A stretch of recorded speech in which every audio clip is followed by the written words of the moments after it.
I think the early ideas, the early stages of me kind of conceptualizing the Kingdom Sessions really began with a sermon series that we were doing here through the book of James. This was several years ago, right after I started work here. And the book of James, it's very much like the book of Proverbs in that it's a wisdom book that really speaks to the intended audience about what the Christian life looks like. If you are a follower of Jesus, this is how it will be reflected in your speech and in your interactions with your neighbors, and this is how it will work its way out. You'll care for the poor, you'll care for the widow and for the orphan. Your speech will begin to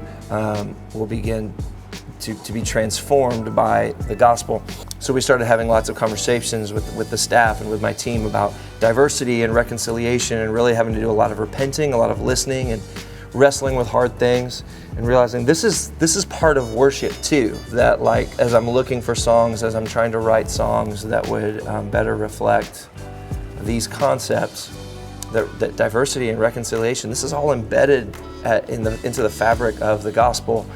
And the church really doesn't have a whole lot of music and liturgy that's aimed toward that. And so as these conversations continued in sort of the meeting rooms, they started working their ways into my prayers, into my study life, and eventually into my songwriting.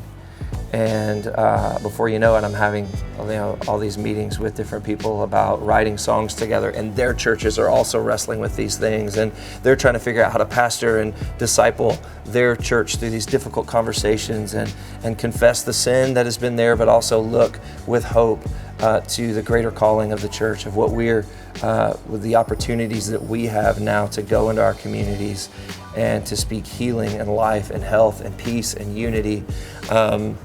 And so many of the songs in particular that are about unity within the body of Christ came through this like incredibly divisive time where the church was wrestling with a lot of community issues, with political issues, and really trying to wrestle with what our voice is, and how do we engage with one another, and how do we follow God's heart for the marginalized, and for those impoverished, and for those who have been oppressed. And so that's where a lot of these songs came from.